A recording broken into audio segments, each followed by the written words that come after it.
Kenisha தான் என்னோட மிகப்பெரிய ஒரு கடவுள் கொடுத்த கிஃப்ட். அதுல இருந்து என்ன தெரிய வருதுன்னா ரெண்டு பேரும் காதலிக்கிறாங்க அப்படின்னு. ஒரு நடிகரா இருக்கிறவர் தயாரிப்பாளரா வந்திருக்கிறது ஆபத்தான விஷயமா. பூஜைக்கே பார்த்தீங்கன்னா நான் கேள்விப்பட்ட வகையில் 4 கோடி ரூபா செலவழிச்சிட்டாங்க. வந்து அவங்களுக்கு கிஃப்ட் கெனிஷா அப்படின்னு அவர் சொல்றாரு. ஸோ அந்த கெனிஷா இவருக்கு கொடுக்குற கிஃப்ட் என்ன அப்படின்னா, ஸோ ஒரு வாடகையே கட்ட முடியாதுன்னு சொல்கிற ஒரு ஜெயம் ரவியால் எப்படி வந்து 4 கோடி ரூபா செலவு பண்ண முடியும்? ஸோ நடிகர்கள் சினிமா துறையில் தயாரிப்பாளராக வந்து சக்ஸஸ் பண்ணி கொடி நாட்டினதா ஜெயம் ரவி ஆர்த்திக்குள்ள உறவு. இனிமேல் அது ஒட்டுமா ஒட்டாதான் நம்ம.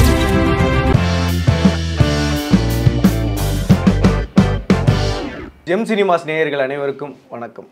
இன்றைக்கி வந்து பார்த்தீங்கன்னா சோஷியல் மீடியாவில் இன்னமும் வந்து ட்ரெண்டாக இருக்கக்கூடிய ஒரு விஷயம் என்ன அப்படின்னு சொல்லிட்டு கேட்டிங்கன்னா, ரவிமோகன் அவர்கள் வந்து ஒரு ப்ரொடக்ஷன் கம்பெனி வந்து ஆரம்பிச்சிருக்காரு. இவர் எப்படி ஆரம்பித்தார், அதுக்கப்புறம் வந்து ஆல்ரெடி நிறைய லாஸஸ்லாம் வந்து போயிட்டுருக்கு அப்படின்னு சொல்லிட்டு சோஷியல் மீடியாக்களில் ஏகப்பட்ட விவாதங்கள் வந்து போயிட்டுருக்கு. இது சம்மந்தமாக வந்து நம்மள்ட்ட விரிவாக பேசுறதுக்காக வந்திருக்காங்க சினிமா விமர்சகர், ஆஸ்கர் மூவிஸ் தயாரிப்பாளர் திரு பாலாஜி பிரபு சார் அவர்கள். சார் வணக்கம். வணக்கம். எப்படி சார் இருக்கீங்க? நல்லா இருக்கேன். Okay sir. சார் ஃபஸ்ட்டு எடுத்தோன்னே ப்ரொடக்ஷன் கம்பெனி வந்து ரவிமோகன் சார் வந்து ஆரம்பிச்சிருக்காங்க. இது என்ன உங்களுக்கு வந்து தெரியும், பட் ஆனால் அது அவரோட தான் இல்லையா? அதுதான் சார் முதல் கேள்வியா? அது நிச்சயமாக வந்து அவரோடது தான். அவரும் வந்து கெனிஷா அவங்க ரெண்டு பேரும் பார்ட்னர்ஷிப்பில் வந்து இந்த ப்ரொடக்ஷன் கம்பெனி ஆரம்பிச்சிருக்காங்க. ரெண்டு பேருமே பங்குதாரர்கள் தான். அவரோட ப்ரொடக்ஷன் கம்பெனி, அதாவது ரவிமோகன் ஸ்டுடியோஸ், நாங்கள் ரெண்டு பேரும் பார்ட்னர்ஸ்னு அவரே வெளிப்படையாக சொல்லிட்டாரு. ஸோ அவரோட தான் இல்லையா அப்படிங்கிற விவாதத்துக்குள்ளே நம்ம போகிறது நியாயமாக இருக்காது, சரியாகவும் இருக்காது. ஆனால் பார்த்தீங்கன்னா, அதாவது வந்து ஆர்த்தி அவங்களால நான் ஏமாற்றப்பட்டேன், அதாவது வந்து என்னுடைய காசு பணம் இது வரைக்கும் சினிமாவில் சம்பாதிச்ச 22 வருஷம் வருமானம் எல்லாத்தையும் அவங்க பிடுங்கிட்டாங்க. இப்போ என்கிட்ட எதுவுமே இல்லை, பேங்க்கில் கூட பணம் இல்லை. நான் வந்து இப்போ எப்படி சொல்லு, வீட்டு வாடகை கூட கட்ட முடியாமல் கஷ்டப்பட்டுக்கிட்டு இருக்கேன், ஆட்டோவில் தான் போயிட்டுருக்கேன் அப்படி இப்படின்னு நிறைய ஸ்டேட்மெண்ட் வந்து ஜெயம் ரவி தொடர்ந்து கொடுத்துட்ருக்காரு. ஸோ இப்படி இருக்கிற சூழ்நிலையில் பார்த்தீங்கன்னா பெரிய ப்ரொடக்ஷன் கம்பெனி ஆரம்பிச்சிருக்காரு. 2 படங்கள் ஒரே நேரத்தில் தயாரிக்கிறதா அறிவிச்சிருக்கிறாரு. அந்த பூஜை அது வந்து நந்தம்பாக்கம் ட்ரேட் சென்டரில் நடந்துச்சு. அந்த பூஜைக்கே பார்த்தீங்கன்னா நான் கேள்விப்பட்ட வகையில் 4 கோடி ரூபா செலவழிச்சிருக்காங்க. 4 கோடி ரூபா? ஆமாம். எப்படின்னா யோகி பாபு, அப்புறம் வந்து எஸ்.ஜே. சூர்யா, இன்னும் அந்த படத்தில் நடிக்கிற நடிகர்கள், நடிகைகள், டெக்னீஷியன்ஸு எல்லாருக்கும் பார்த்தீங்கன்னா பெரிய லெவலில் அட்வான்ஸ் கொடுத்துருக்காங்க. அது இல்லாமல் பார்த்தீங்கன்னா அங்கே நந்தம்பாக்கம் ட்ரேட் சென்டரில் பார்த்தீங்கன்னா இந்த பூஜை நடத்துறதுக்காண்டி கிட்டத்தட்ட 50 லட்ச ரூபாவில் வந்து ஒரு பெரிய அரங்கமை வந்து அமைச்சிருக்காங்க. இது இல்லாமல் பார்த்தீங்கன்னா கெனிஷா அவங்களுடைய ஃப்ரெண்டு, அதாவது வந்து அவங்களுடைய கிஃப்ட் கெனிஷா அப்படின்னு அவர் சொல்கிறாரு. ஸோ அந்த கெனிஷா இவருக்கு கொடுக்குற கிஃப்ட் என்ன அப்படின்னா, கெனிஷா வந்து ஒரு ஹீலர், அதாவது வந்து ஒரு ஸ்பிரிச்சுவல் ஹீலர், ஆன்மீக மருத்துவர் அப்படின்னு நம்ம தமிழில் சொல்லலாம். அவங்க வந்து எப்படின்னா இது வரைக்கும் வந்து பல பேருக்கு வந்து மருத்துவ உதவி செஞ்சுருக்காங்க. அதாவது வந்து ஆன்மீக உதவி, அதாவது பேச்சிலே, அதாவது பேசியே பார்த்தீங்கன்னா ஒருத்தவங்களுடைய கஷ்டங்கள் துன்பங்கள் எதையும் நீங்கள் அவங்ககிட்ட போய் சொன்னீங்கனாலும் அவங்க வந்து அதை வந்து சரி பண்ணிடுவாங்க. ஸோ அந்த ஆற்றல் படைத்தவங்க கெனிஷா. அவங்க வந்து ஒரு பாப் சிங்கர், அது ரொம்ப முக்கியம். ஸோ அவங்க வந்து பல பேருக்கு உலக அளவில் வந்து இந்த மாதிரி மருத்துவ உதவி செஞ்சுருக்கிறதுனால அவங்களுடைய நண்பர்களை எல்லாம் பார்த்திங்கன்னா இந்த ஆரம்ப விழாக்கு அவங்க கொண்டு வரணும், இங்கே வந்து அவங்களுடைய நண்பர்களை எல்லாம் பங்கு பெற வைக்கணும் அப்படிங்கிறதுக்காண்டி உலகளவில் இருக்கிற அவங்களுடைய நண்பர்களுக்கு வந்து international flight ticket, 5 star accommodation, food, travel allowances எல்லாமே கொடுத்து இந்த பூஜையை வந்து அட்டன் பண்ண வச்சுருக்காங்க. ஸோ மொத்தம் இதுக்கு வந்து பார்த்திங்கன்னா 4 கோடி ரூபாய்க்கு பக்கத்தில் செலவு மட்டுமே பண்ணியிருக்காங்க. ஸோ ஒரு வாடகையே கட்ட முடியாதுன்னு சொல்கிற ஒரு ஜெயம் ரவியால் எப்படி வந்து 4 கோடி ரூபா செலவு பண்ண முடிஞ்சிச்சு அப்படின்னா அத்தனையும் கடன். மொத்தமாக பார்த்திங்கன்னா ஜெயம் ரவி எல்லா பக்கமே கடன் வாங்கியிருக்காரு. அதாவது பெரிய தயாரிப்பாளர்கிட்ட வாங்குகிற கடன் மட்டும் இல்லாமல் சின்ன சின்ன கந்து வட்டி கொடுப்பாங்கல்ல, அந்த மாதிரி ஃபைனான்சியர்கிட்ட கூட பார்த்திங்கன்னா 30 லட்சம் 20 லட்சம் 40 லட்சம் அப்படின்னு கிடைக்கிற வரைக்கும் வாங்கி இந்த பூஜையை போட்டிருக்காரு. ஸோ இது வந்து ஒரு எப்படி சொல்கிறது, ஜெயம் ரவி அவர் ஒரு நம்பிக்கையோடு ஆரம்பிச்சிருக்காரு. ஆனால் ஒரு தயாரிப்பாளராக என்னுடைய பார்வையில் இது வந்து தேவையில்லாத விஷப்பரிசு அப்படின்னு தான் எனக்கு தோணுது. கண்டிப்பாக சார். அண்ட் அதே நேரத்தில் வந்து நம்ம ஒரு சில நியூஸஸ்லாம் வந்து பார்த்தோம். காலையில் ஒரு நியூஸ் பார்க்குறேன், நாங்கள் என்னென்னா வீடுக்கான இஎம்ஐ கட்டலை, அதனால் வந்து வீடை வந்து ஜப்தி பண்ண போகிறாங்கன்னு ஒரு நியூஸ் பார்க்குறோம். இந்த சைடில் வந்து பேரலராக வந்து பார்த்திங்கன்னா ப்ரொடக்ஷன் கம்பெனி வந்து ஆரம்பிக்கிறாங்க அப்படின்றது வந்து சொல்கிறாங்க. ஸோ இதில் வந்து பார்த்திங்கன்னா ஏற்கனவே கடன் வாங்கி இருக்கிற கடனை அடைக்கிறத விட்டுட்டு ஏன் எக்ஸ்ட்ரா கடன் வாங்கி வேறு எதுக்கும் ஒன்றுத்தில் செலவு பண்ணுறதுக்கான ரீசன் என்ன சார்? இல்லை ஒன்றும் கிடையாது. அதாவது வந்து நீங்கள் சொன்ன மாதிரி அந்த ஈசிஆர் அந்த பங்களா பார்த்தீங்கன்னா அது ஒரு பீச் ஹவுஸ், அதாவது கடற்கரையோரம் இருக்கிற ஒரு பீச் ஹவுஸு.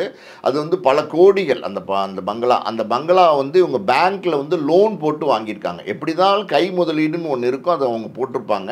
அது இல்லாமல் பேங்க்கில் லோன் வாங்கியிருக்காங்க. இந்த பங்களா வந்து எப்படின்னா ஆர்த்தி அப்புறம் ஜெயம் ரவி 2 பேருடைய ஜாயிண்ட் நேமில் இருக்குது. அதாவது வந்து 2 பேரும் சேர்ந்து வாங்கின பங்களா. இப்போ வந்து ஆர்த்தி ஜெயம் ரவி அவங்க 2 பேருக்குமே வந்து புருஷன் பொண்டாட்டிக்குள்ள பிரச்சனை வந்து 2 பேருமே பிரிஞ்சுட்டாங்க.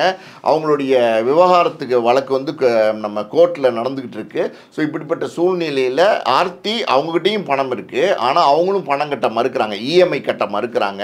ஜெயம் ரவி அவர்கிட்டையும் பணம் இருக்குது, இல்லைங்கிறதெல்லாம் மொத்தமாக ஒத்துக்க முடியாது, ஆனால் அவரும் வந்து இஎம்ஐ கட்ட மறுக்கிறாரு. காரணம் என்ன அப்படின்னா இந்த வழக்கு வந்து கோர்ட்டில் இருக்குது. இப்போ புருஷன் பொண்டாட்டியாக இருந்த 2 பேருக்கும் பார்த்தீங்கன்னா மன ஒற்றுமை இல்லாதனால பிரிஞ்சுட்டாங்க. ஒருவேளை வந்து இந்த வீடு தீர்ப்பு எப்படி வேணால் நடக்கலாம். இந்த வீடு வந்து ஆர்த்திக்கு கொடுத்துடணும்னு சொன்னால் நம்ம பணம் கட்டி அதை வீடு எதுக்கு ஆர்த்திக்கு வாங்கி கொடுக்கணும் அப்படிங்கிற ஒரு எண்ணம் வந்து ஜெயம் ரவிக்கு இருக்குது. அதே மாதிரி பார்த்தீங்கன்னா இந்த வீட்டை வந்து ஜெயம் ரவிக்கு கொடுத்துடணும் அப்படின்னு கோர்ட் சொன்னால் நம்ம பணம் கட்டி ஏன் ஜெயம் ரவிக்கு இந்த வீட்டை வாங்கி கொடுக்கணும் அப்படின்ற எண்ணங்கள் வந்து ஆர்த்திக்கு இருக்குது. ஆனால் இது ரெண்டுமே தவறு. அதாவது 2 பேருக்கும் பார்த்தீங்கன்னா கணவன் மனைவியாக வாழ்ந்த காலகட்டங்களில் 2 ஆண் குழந்தைங்க இருக்காங்க. ஸோ இந்த வீடு 2 பேரும் கணவன் மனைவி பேரில் வாங்கியிருக்காங்க. என்னதான் இருந்தாலும் இது ஆர்த்திக்கு போய் சேர்ந்தாலும் சரி, ஜெயம் ரவிக்கு போய் சேர்ந்தாலும் சரி, அது பிற்காலத்தில் யாருக்கு போக போகுதுன்னா அவங்க வாரிசுக்கு தான் போக போகுது. அப்படி இருக்கும்போது இது தொலைநோக்க பார்வை. அதாவது வந்து இந்த சொத்து நம்மளுடைய வாரிசுக்கு தான் போக போகுது. அதனால் நம்ம இந்த 2 பேரும் சேர்ந்து இது வந்து இஎம்ஐ கட்டி அந்த பேங்க் லோனை முடித்து நம்ம அந்த ப்ராப்பர்ட்டியை திருப்பி பசங்களுக்கு கொடுத்துடலாம் அப்படிங்கிற ஒரு எண்ணம் இருக்கணும். 2 பேருமே பார்த்திங்கன்னா ஈகோவில் போட்டி போட்டுட்ருக்காங்க.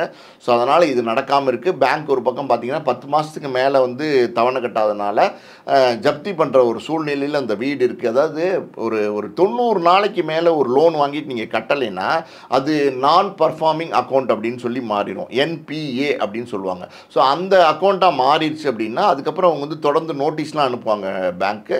அப்புறம் வந்து பணம் கட்டலை அப்படின்னா கோர்ட்டில் போட்டு முறைப்படி வந்து அதை ஜப்தி பண்ணுறதுக்கான உரிமையை வாங்கி ஜப்தி பண்ணி அந்த வீட்டினுடைய பணத்தை எடுத்து பேங்க் அவங்களுடைய லோனை எடுத்துக்கிட்டு இன்ட்ரெஸ்ட் எல்லாம் சேர்த்து மீதி பேலன்ஸ் ஏதாவது இருந்தால் அதை வந்து இவங்க கையில் திருப்பி கொடுத்துருவாங்க.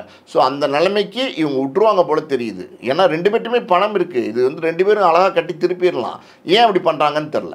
கண்டிப்பாக சார். அண்ட் அதே நேரத்தில் அந்த கிஃப்ட் மேட்டருக்கு வருவோம் சார். ஆக்சுவலாக என்னென்னா இந்த கெனிஷா தான் என்னோட மிகப்பெரிய ஒரு கடவுள் கொடுத்த கிஃப்ட்டு. நான் வந்து செகண்ட் சான்ஸ் வந்து லைஃப்பில் வந்து சூப்பராக இருக்கும் அப்படின்ற மாதிரி வந்து சொல்லியிருந்தாங்க. அப்படி ஒரு கிஃப்ட்டுன்றது என்னென்னா நம்ம வந்து எக்ஸ்ட்ரா ஏதோ ஒரு அமௌண்ட் வச்சுருந்தா யாருக்கும் ஒருத்தருக்கு வந்து பரிசாக கொடுக்குறது. நம்மளே ஆல்ரெடி காசு கடன் அப்படின்னு சொல்லிட்டு ஒரு பிரச்சனை இருக்கும். ஸோ அவங்க வந்து நம்மளை கொஞ்சம் மேம்போக்காக பார்க்கணும் அப்படின்ற நோக்கத்தோடு தான் இந்த ப்ரொடக்ஷன் கம்பெனி வந்து ஆரம்பிச்சதா சார் அப்படின்ற எனக்கு ஒரு கேள்வி சார். இல்லை, அதாவது வந்து நடந்தது என்ன அப்படின்னா ஆர்த்தி ஜெயம் ரவி 2 பேரும் கணவன் மனைவியாக வாழ்ந்தாங்க. ஒரு 10-12 வருஷம் இருந்தாங்க. 2 பேருக்கும் பார்த்தீங்கன்னா கருத்து வேறுபாடு ஏற்பட்டுச்சு. காரணம் என்ன அப்படின்னா 2 பேரும் மன ஒற்றுமை இல்லாமல் போச்சு. அதுக்கு காரணம் வந்து என்ன அப்படின்னா ஆர்த்தி வந்து அவங்களுடைய கட்டுப்பாட்டுக்குள்ளே ஜெயம் ரவியை வச்சுக்கணும்னு நினச்சாங்க.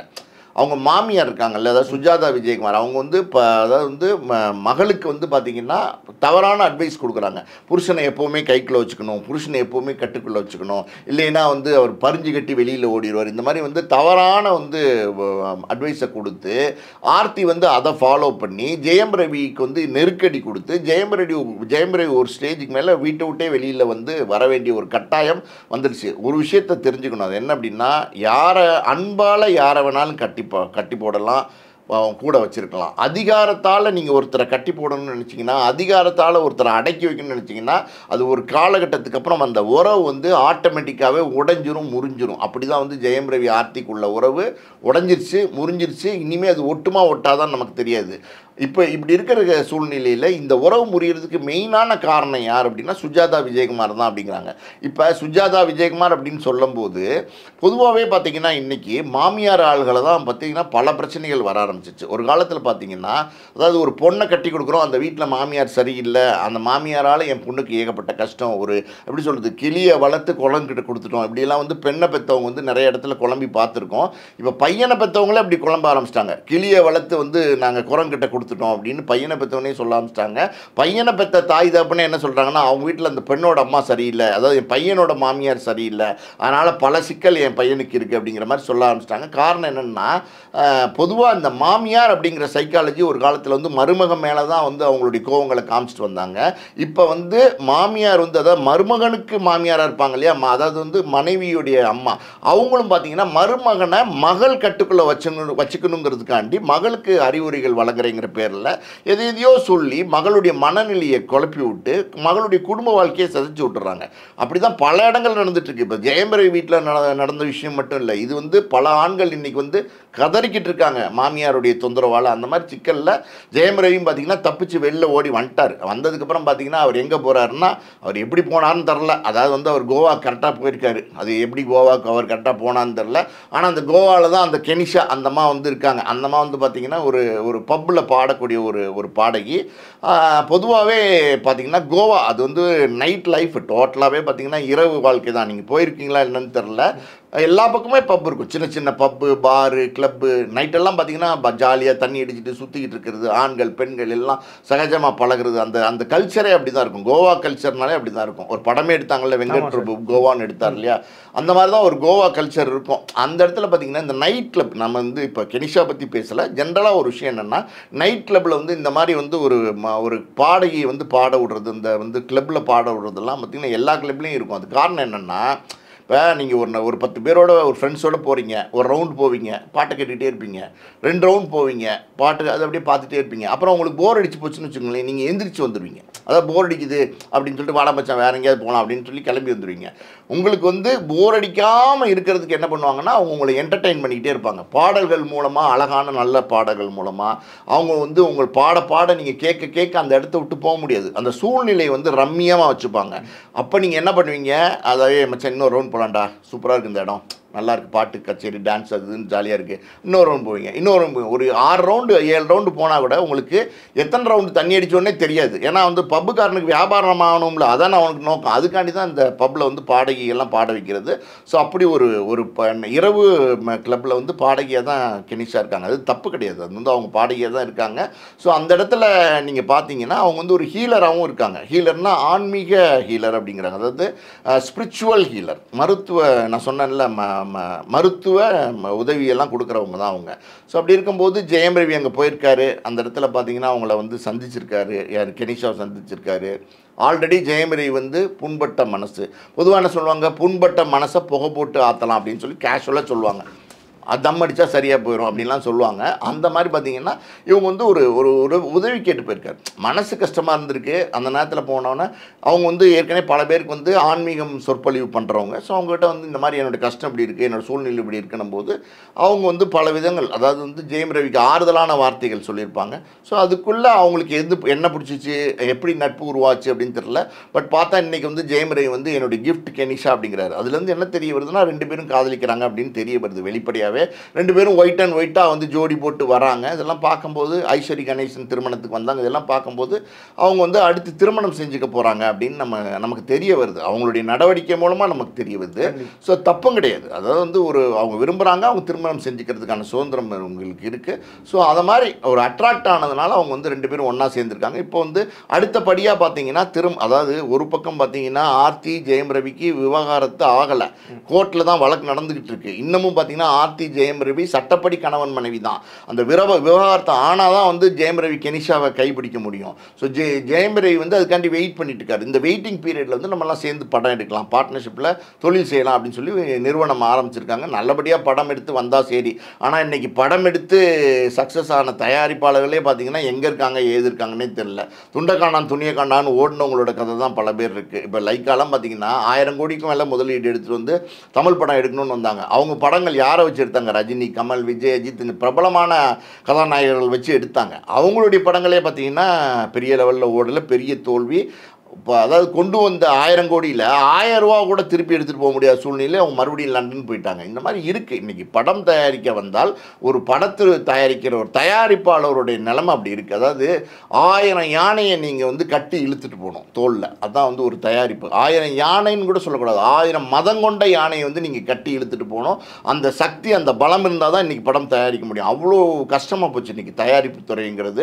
ஸோ நடிகர் ஜெயம் ரவி அவர் வந்து அதாவது வந்து வசதியாக வாழ்ந்தவர், ஒரு லைஃப் ஸ்டைல், அதாவது வந்து ஒரு பென்ஸ் காரில் போனவர், ஒரு ஆடம்பர பங்களாவில் வாழ்ந்தவர், ஒரு ஸ்விம்மிங் பூல், ஒரு 5 ஸ்டார் ஹோட்டல், ஒரு சாப்பாடெல்லாம் பார்த்தீங்கன்னா ஒரு ரிச்சான சாப்பாடு சாப்பிட்டுட்டு ரிலாக்ஸ்டாக ஒரு லக்ஸரியான லைஃப் லீட் பண்ணக்கூடிய ஒரு நடிகராக இருந்த ஜெயம் ரவி இன்றைக்கி தயாரித்துறைக்கு வந்திருக்காருன்னா அவருக்கு ஏதாவது முன் அனுபவம் இருக்கா அப்படின்னா நிச்சயமாக முன் அனுபவம் எதுவும் இருக்கிறதுக்கான வாய்ப்புகள் இல்லை. அது அவருடைய தந்தை தயாரிப்பாளர், அது வேறு விஷயம். ஆனால் மகனுக்கு அந்த குவாலிட்டிஸ் இருக்குமா அப்படின்னா கொஞ்சம் கஷ்டம்தான். ஏன்னா ஒரு நடிகராக வசதியோடு வாழ்ந்த ஒரு சூழ்நிலையில் இருந்தவர். ஸோ அந்த கஷ்டங்கள் என்னங்கிறத அவர் தெரியாமல், ஆழம் தெரியாமல் காலை வச்சுட்டேன் அப்படின்னு சொல்லுவாங்கல்ல, அந்த மாதிரி காலை வச்சுட்டாரா அப்படின்னு எனக்கு தெரில. இன்னொரு பக்கம் பார்த்தீங்கன்னா ஒரு படம் யோகி பாபு படம், அந்த படத்தை வந்து அது ஆர்டினரி மேன் அப்படின்றாங்க. ஆர்டினரி மேனுடைய படத்தினுடைய இயக்குனராக வந்து ஜெயம் ரவி வந்து அறிமுகமாகிறாரு. ஸோ இயக்குனராக ஜெயம் ரவிக்கு ஏதாவது அனுபவம் இருக்கா, இதுக்கு முன்னாடி யார்கிட்டே வேலை பார்த்துருக்காரா அப்படி இப்படின்னா பெருசாக அதுக்கான வாய்ப்புகள் இல்லை. ஏதோ வந்து ஆளாக வந்தான்ல, கமலஹாசனோட வேலை பார்த்துருக்காரு, அசிஸ்டன்ட் டைரக்டர் அப்படின்லாம் சொல்கிறாங்க. சரி, ஒரு படம் வேலை பார்த்துட்டாருங்கிறதுக்காண்டி அது வந்து சக்ஸஸ்ஃபுல்லாக வந்துட முடியும்லாம் நம்ம சொல்ல முடியாது. படமே வேலை பார்க்காம வந்தவர் தான் மணிரத்னம், படமே வேலை பார்க்காம வந்தவர் தான் லோகேஷ் கனகராஜ். ஸோ இது வேலை பார்த்ததுனா 15 படம் வேலை பார்த்துருக்காருங்க, இவர் அனுபவமாக எடுப்பார், சக்ஸஸ் பண்ணுவார் அப்படி கால்குலேஷன் கொண்டு வர முடியாது.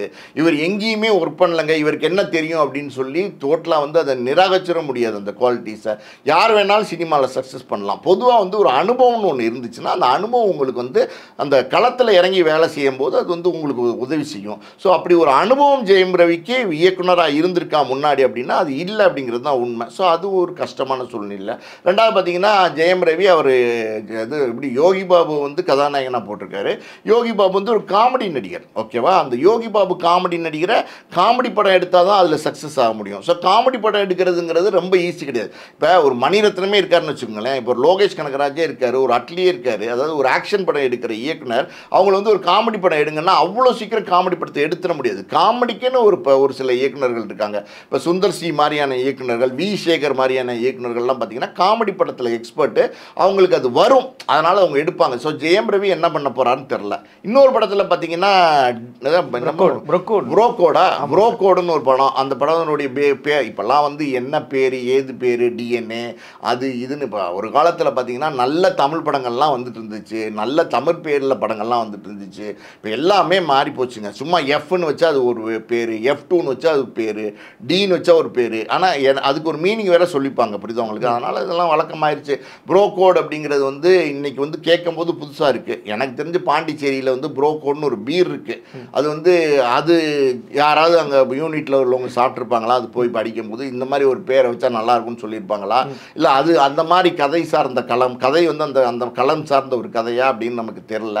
நான் பொதுவாக பார்த்தீங்கன்னா அது புரோக்கோட் அப்படின்னா நான் போய் பார்த்தேன் என்ன மீனிங் அப்படின்னு. 2 நண்பர்கள், ரொம்ப இணக்கமாக இருக்கிற 2 நண்பர்கள், அவங்களுக்குள்ள பகிர்ந்துக்கிற விஷயங்களுக்கு பார்த்தீங்களா, ரொம்ப பர்சனலான விஷயங்கள். அது வந்து எந்த காலத்துலேயுமே வந்து இவங்க 2 பேருமே ஒருத்தரை பற்றி ஒருத்தர் வந்து சொல்லக்கூடாது, அந்த அக்ரிமெண்ட்டை பிரேக் பண்ணக்கூடாது, அந்த ரகசியங்களை வெளியில் சொல்லக்கூடாது அப்படிங்கிறது தான் புரோக்கோட மீனிங்காக வந்து போட்டிருக்கு. அதில் வந்து கூகுளில் சர்ச் பண்ணி பார்த்தீங்கன்னா ஸோ அந்த பேர் வச்சுருக்காங்க. அதில் வந்து ஜெயம் ரவி எஸ்ஜே சூர்யா நடிக்கிறாரு. ஸோ எஸ்ஜே சூர்யா ஜெயம் ரவி நடிக்கிறாருன்னும் போது அந்த படத்துக்கு இயக்குனர் யார் அப்படிங்கிறது ரொம்ப முக்கியம். அந்த படத்தினுடைய இயக்குனர் வந்து பார்த்தீங்கன்னா கார்த்திக் யோகி அப்படிங்கிறவர் ஒரு இயக்குனரை போட்டிருக்காங்க. அவர் இதுக்கு முன்னாடி டிக்கி லோனான்னு ஒரு படம் எடுத்தார். அது இல்லாமல் பார்த்தீங்கன்னா அதாவது வடக்குப்பட்டி ராமசாமி அந்த படம் எடுத்தார். 2 படமே காமெடி படம். இவர் என்ன பண்ணியிருக்காரு, ஒரு காமெடி நடிகனை இயக்க போயிருக்காரு, ஒரு ஹீரோ. அந்த பக்கம் ஒரு ஹீரோ, அவர் டைரக்ட் பண்ணுற படத்தினுடைய இயக்குனர் யாருன்னா 2 காமெடி படங்கள் எடுத்த ஒரு காமெடி ஒரு டைரக்டர் கொண்டு வந்து போட்டிருக்காரு. ஸோ என்ன ஆகும்னு தெரியாது. ப்ராஜெக்ட்லாம் வந்து எனக்கு தெரிஞ்சு வியாபாரம், அதாவது வந்து இன்றைக்கி நம்ம விஜய் படம் ஜனநாயகனே எடுத்துக்கோங்க. அதுக்கப்புறம் பார்த்தீங்கன்னா நம்ம ரெட்ரோ, கருப்பு, இன்னும் படங்கள் நம்ம சிவகார்த்திகேயனோட படம் மெட்ராசி எல்லாமே பார்த்தீங்கன்னா வியாபாரத்தில் வந்து தேக்க நிலை இருக்குது, மந்த நிலை இருக்குது. அதாவது டிஜிட்டல் விற்கல, சேட்டலைட் விற்கல, அப்படி இப்படி தமிழ்நாடு உரிமையை விற்கல, இப்படிலாம் கடைசி நேரம் வரைக்கும் பிரச்சனைகள் இருக்குது. ஒரு படத்தை பெரிய ஹீரோ வச்சு படம் தயாரிக்கும் போது அப்படி இருக்கிற சூழ்நிலையில் இவருடைய ஹீரோ மார்க்கெட்டுன்னு ஒன்று இருக்குது பார்த்தீங்களா, அது பெரிய லெவலில் இருக்கா அப்படின்னா இவர் பெரிய லெவலில் இல்லை. காரணம் என்னென்னா ஜெயம் ரவி சமீபத்தில் கொடுத்த படங்கள் சைரனு, அகிலனு, அப்புறம் பூமி, அப்புறம் காதலிக்க நேரம் இல்லை, இன்னும் என்னமோ படங்கள்லாம் கொடுத்தாரு. எல்லா படங்களுமே தொடர்ந்து பெரிய தோல்வி படங்கள். ஒரு ஹீரோவா ஜெயம் ரவி பெரிய மார்க்கெட்டில் இருக்காருன்னா, ஜெயம் ரவி ஹீரோவா அப்படின்னா இல்லை, ஜீரோ. இன்னைக்கு மார்க்கெட் வேல்யூ அப்படி இருக்கும்போது அவரை வந்து கதாநாயகனாக முன்னிறுத்தி படம் எடுக்கிறாரு. ஸோ இதெல்லாம் ரொம்ப ஆபத்து. இது வரைக்கும் சினிமா துறையில் வந்து நடிகர்கள் படம் எடுத்து இப்போ எந்த லெவல் பெரிய லெவலில் சக்ஸஸே ஆனதில்லை. நிறைய உதாரணங்கள் சொல்லலாம். அந்த காலத்தில் தியாகராஜ பகவதர்லேருந்து, சந்திரபாபுலேருந்து, சாவித்திரியிலேருந்து, லேட்டஸ்ட்டாக பார்த்தீங்கன்னா நம்ம விஷால் ஃபிலிம் ஃபேக்ட்ரி அப்படின்னு எடுத்தார். எத்தனை படங்கள் எடுத்தார். இன்றைக்கி என்னாச்சு, கடனில் இருக்கார். ஸோ நடிகர்கள் சினிமா துறையில் தயாரிப்பாளராக வந்து சக்ஸஸ் பண்ணி கொடி நாட்டினதா சரித்திரங்கள் ரொம்ப ரொம்ப கம்மி. 1-2 பேர் இருக்கலாம். அதாவது 1-2ங்கிறது வந்து ஒரு இது எக்ஸாம்பிளாக இருக்கிறவங்கள வந்து நம்ம வந்து எக்ஸப்ஷன்ஸ் தான் விட்டுறணும். அவங்கள வந்து அதாவது எக்ஸப்ஷன்ஸாக இருக்கிறவங்கள வந்து எக்ஸாம்பிளாக எடுக்கக்கூடாது. அதனால் வந்து அதுக்கப்புறம் தனுஷ் எடுத்தார், ஒன்றரை பேர்டு, காலா கீழான்னு எடுத்தார். ரஜினிகாந்த் படம் தான் காலா, என்னாச்சு, லாஸ் ஆச்சு, மூடிட்டு போனார், மறுபடியும் வந்து திறந்துருக்காரு. அதே மாதிரி பார்த்தீங்கன்னா சிவகார்த்திகேயன் வந்து ஆர்டி ராஜா நண்பர் பேரில் படம் எடுத்தார். அவரும் பார்த்தீங்கன்னா பெரிய தோல்வி. கிட்டத்தட்ட 81 கோடி ரூபா கடன் வந்து சிவகார்த்திகேயன் தலையில் வந்து விடிஞ்சிருச்சு. நடிச்சு சிவகார்த்திகேயன் அந்த கடனை கட்டினார். இப்போ அப்பாடா படம் கடன் வேணாம், தயாரிப்புன்றது பேச்சே வேணான்னு அவர் வெளில வந்துட்டார். நான் அதெல்லாம் உதாரணங்கள். இப்போ சங்கர் அவர் பெரிய டைரக்டரு, அவர் எஸ் பிக்சர்ஸ்னு தயாரிப்பு நிறுவனம் வச்சுருந்தார். அந்த தயாரிப்பு நிறுவனம் ஏன் மூடிட்டார், நஷ்டம் ஏற்பட்டுருச்சு. லிங்குசாமி திருப்பதி பிரதர்ஸ் வச்சுருந்தார். கௌதம் வாசுதேவன் தயாரிப்பாளராக இருந்தார். ஸோ இதெல்லாம் வந்து உதாரணங்கள். எத்தனையோ பேர் வந்து தோற்றுருக்காங்க தயாரிப்பு துறையில். தயாரிப்பாளர்களாக வந்து இருக்கிறவங்க, தயாரிப்பே தொழிலாக செய்கிறவங்க, அவங்களாலே வந்து இன்றைக்கி சினிமா பண்ண முடியல. அப்படி இருக்குது சினிமா வந்து வேற ஒரு வடிவத்துக்கு போயிடுச்சு. என்ன நடக்குதுங்கிறதே நம்ம கால்குலேட் பண்ண முடியல. ஒன்றும் இல்லை, ஒரு டூரிஸ்ட் ஃபேமிலின்னு அட்ரஸே இல்லாத நடிகர்களுடைய படம் வந்து பெரிய வெற்றி படம் ஆயிடுது. பெரிய சூப்பர் ஸ்டாரோட படம் வந்து இந்தியன் 2, அதாவது கமலஹாசனோட படம், அப்புறம் கேம் சேஞ்சர் சங்கரோட படம், அப்புறம் பார்த்தீங்கன்னா நம்ம விடாமுயற்சி, அப்புறம் கங்குவா, இப்படி பெரிய பெரிய படங்கள்லாம் தோல்வி படங்கள் ஆயிடுது. ஸோ கால்குலேஷன் ஒரு வரையறைக்குள்ளே இருந்துச்சு ஒரு காலத்தில். சினிமா இவ்வளோ முதலீடு, இந்த லாபம் வரும், இந்த இந்த இந்த நஷ்டம்தான் வரும், நஷ்டம் வந்தா அப்படின்ற ஒரு வரையறைக்குள்ளே இருந்துச்சு. அது எல்லாமே தாண்டி போயிடுச்சு சினிமா. அப்படி இருக்கிற சூழ்நிலையில் ஜெயம் ரவி ஒரு நடிகராக இருக்கிறவர், நடிகராக மட்டுமே தொடர்ந்தார்னா நல்லது. தயாரிப்பாளராக வந்திருக்கிறது என்னுடைய பார்வையில் கொஞ்சம் ஆபத்தான விஷயமா தான் தோணுது. கண்டிப்பாக சார். அண்ட் வந்து இதை தாண்டி வந்து கடைசியாக ஒரே ஒரு கேள்வி சார். இந்த சைடில் வந்து பார்த்தீங்கன்னா ஆர்த்தி அவர்கள் வந்துட்டு நீங்கள் வந்து கடவுள்ன்ற கோர்ட்டில் உங்களுக்கு வந்து எனக்கான நியாயம் எனக்கு கிடைக்கும் அப்படின்னு சொல்லிட்டு நான் சொல்கிறாங்க. இந்த சைடில் வந்து கார்த்தி அவர்கள் வந்து ஜெயம் ரவி வந்து மனதால் கூட யாருக்கும் வந்து துரோகமே நினச்சதே கிடையாது அப்படி சொல்லி கார்த்தி அவர்கள் வந்து சொல்கிறார். ஃபைனலான கேள்வி சார், ஜெயம் ரவி நல்லவரா இல்லையா, நல்லவரா கெட்டவரா அப்படின்ற சோனுக்கு ஆடியன்ஸே வந்து கேட்க ஆரம்பிச்சிட்டாங்க. எதை நம்புறதுனே தெரியலையே அப்படின்னு சொல்லிட்டு உங்களுடைய பார்வையில் இருந்துக்கிறது சார். பொதுவாக நான் இதுக்கு பதில் சொல்கிறேன். அதாவது வந்து ஒருத்தன் நல்லவனா கெட்டவனா அப்படிங்கிறது அவனுடைய சூழ்நிலையை பொறுத்து தான் பல நேரங்களில் பல விஷயங்கள் அமையுது. இப்படிதான் உங்களுக்கு அது ஒரு உதாரணத்துக்கு சொல்கிறேன். ஒரு கணவன் மனைவி வந்து ஒரு லாங் ட்ரிப் எங்கேயோ ஊட்டி கொடைக்கானல் ஹனிமூன் போயிருக்காங்கன்னு வச்சுக்கோங்க. மனைவிக்கு ஒரு ஆபத்துன்னு வருது. அந்த இடத்துல வந்து அந்த கணவன் வந்து எதிராளி எந்த அடித்து போட்டுறான், இல்லை கொலை பண்ணிடுறான், ஏதோ ஒரு சூழ்நிலை உருவாயிருன்னு வச்சுக்கோங்க. அப்போ அந்த இடத்துல வந்து நீங்கள் அந்த கணவன் நல்லவனா கெட்டவனான்னு எப்படி கேட்பீங்க? மனைவியை காப்பாற்றுறதுக்காண்டி அன்றைக்கி கொலையை பண்ண வேண்டிய நிர்பந்தத்துக்கு அவன் வந்துட்டான். அதே மாதிரி பார்த்தீங்கன்னா சூழ்நிலைகள் தான் வந்து பல நேரங்களில் ஒரு மனிதன் நல்லவனா கெட்டவனாங்கிறத டிசைஷன் பண்ணுறதுக்கு சூழ்நிலையை தான் உருவாக்குது. இங்கே இந்த இடத்துல நீங்கள் ஜெயம் ரவி பற்றி பேசணும் அப்படின்னா, ஜெயம் ரவி எனக்கு தெரிஞ்சு நான் கேள்விப்பட்ட வகையில் ரொம்ப நல்ல மனிதர். அதாவது எடிட்டர் மோகன் அவர் வந்து தயாரிப்பாளர், அவர் ஜெயம் ரவியுடைய தந்தை. அவர் வந்து ஒரு கட்டுக்கோப்பான குடும்பத்திலேருந்து வந்தவர். அவருடைய பசங்களை எல்லாம் பார்த்தீங்கன்னா அதே மாதிரி ஒரு கட்டுக்கோப்பாக வளர்த்தவர். இது வரைக்கும் ஜெயம் ரவி சினிமா துறைக்கு வந்து 22 வருஷங்கள் ஆச்சு. அவர் மேலே எந்த களங்கமும் கிடையாது. எந்த நடிகையோடையும் அவர் கிசுகிசுக்கப்பட்டதில்லை. எல்லாத்துக்கும் சேர்த்து இப்போ வந்து ஊரே சிரிக்கிற மாதிரி பல விஷயங்கள் வந்து ஆகிப்போச்சு. அது விட்டுருங்க. அது வந்து எப்படி சொல்கிறது, சில என்னதான் நீங்கள் வந்து கம்பீரமாக இருந்தாலும் ஒரு சின்ன கல்லு தடிக்க விழுகிற சூழ்நிலை வந்து உருவாகிடலாம். அப்படி வந்து நிலைமை ஆகிப்போச்சு. அதை தவிர்த்துட்டு ஜெயம் ரவி வந்து நல்லவர் தான். ஆர்த்தி சொல்லியிருக்காங்க, அதாவது வந்து நீங்கள் மனிதர்களை ஏமாற்றலாம், கடவுளை ஏமாற்ற முடியாதுன்னு. அது ஆர்த்திக்கும் பொருந்தும். உங்களுக்கு ஜெயம் ரவிக்கு அவங்க சொல்லியிருக்காங்க, இது ஆர்த்திக்கும் பொருந்தும். ஜெயம் ரவி பதிலுக்கு இதே வந்து ஆர்த்திக்கு சொல்லலாம், அதனால் தப்பு கிடையாது. ஸோ கார்த்தி சொல்லியிருக்காரு ஜெயம் ரவி வந்து நல்லவர் அப்படின்னு. கார்த்தி வந்து ஒரு நண்பர், அதாவது வந்து அவர் பேங்காக்ல எல்லாம் ஒன்றா வாக்கிங்லாம் போவாங்கன்னு நினைக்கிறேன்.